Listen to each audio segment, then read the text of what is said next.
Welcome students. आज हम BRS का प्रैक्टिकल क्वेश्चन नंबर 2 करने वाले हैं।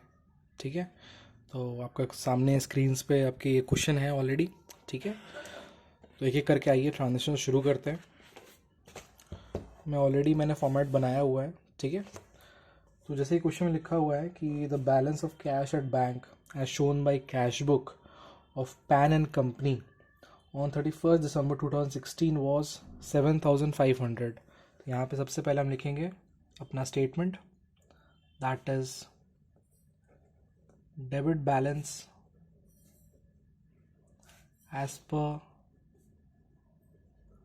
Cash book which is 7,500। आपको पता ही है कि ये एक प्लस आइटम है। ठीक है, क्योंकि ये डेबिट बैलेंस था। ठीक है, इसके बाद नेक्स्ट एक एक करके हम सारे ट्रांजेक्शन्स को देखते हैं। तो पहला ट्रांजैक्शन है, on checking the entries in the cash book with the passbook it was ascertained that checks of 500 and 700 respectively paid in on 30th December was not credited until 2nd January। ठीक है, basically यहाँ पे दो checks bank में पे किए गए हैं। ठीक है, बैंक में पे करने का मतलब क्या, आपने डिपॉजिट किया है। ठीक है, 500 और 700। तो इस अमाउंट से इन्होंने क्या किया होगा, अपने कैश बुक को बढ़ा लिया होगा। ठीक है, बट पासबुक क्या है, अभी भी नहीं बढ़ी है बिकॉज कि चेक अभी तक क्लियर नहीं हुए हैं। तो पासबुक हमारा कंपैरेटिवली कम होगा। हम क्या करेंगे, हम अपने कैश बुक को भी कम कर लेंगे। हम लिखेंगे यहाँ पे चेक्स नॉट क्रेडिटेड एंड ये अमाउंट हो जाएगी आपकी 1,200 रुपीज़, 700 का और 500, दो चेक 1,200 रुपये इन टोटल। ठीक है, नेक्स्ट स्टेटमेंट है हमारा, and 3 checks of 600, 800 and 1,200 issued on 28 December were not presented until 3rd of January। तो हमने यहाँ पे 3 चेक्स इशू किए हुए हैं, 600 का, 800 का और 1,200 का, यानी कि इन टोटल 2,600 का।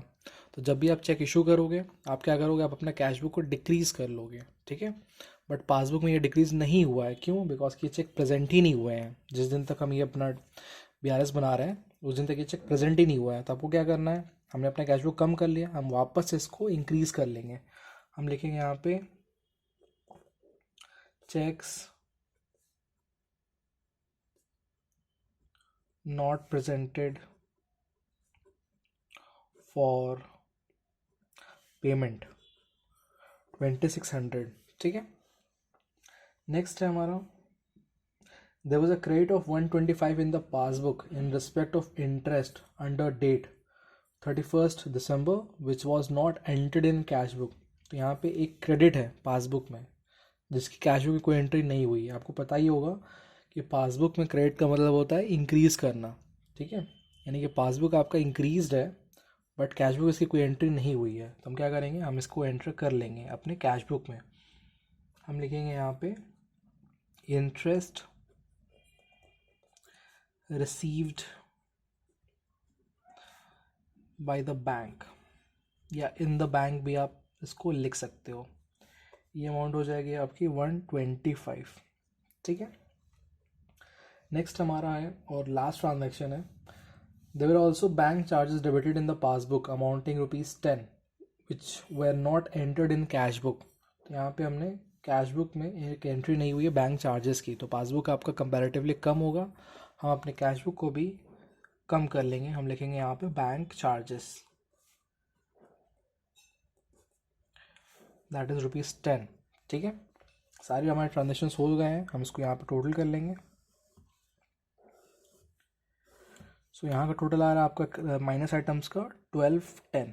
ठीक है, तो ये नेगेटिव आइटम है। और इधर का आपका टोटल हो जाएगा 7, 9, 10, 100, 10, 225। ठीक है, अब इसमें से अगर आप ये इसको डिडक्ट करो तो 10,000 में से 1,000 गया तो 9,000 रुपये, और 25 में से 10 यानी कि 15, तो 9,015 ये हमारा अमाउंट आ रहा है। तो आपका प्लस आइटम ज़्यादा है तो आप इसको यहाँ पे लिखोगे। ठीक है, स्टेटमेंट हम क्या डालेंगे, अगर हमने क्वेश्चन शुरू किया है कैश बुक से, हम ख़त्म करेंगे पासबुक पे, और पासबुक का पॉजिटिव होता है क्रेडिट। तो हम लिखेंगे यहाँ पे credit balance as per passbook. ठीक है। और ये हमारा एक क्वेश्चन कंप्लीट हो चुका है, ठीक है। तो आई होप कि आपको ये क्वेश्चन समझ में आया होगा।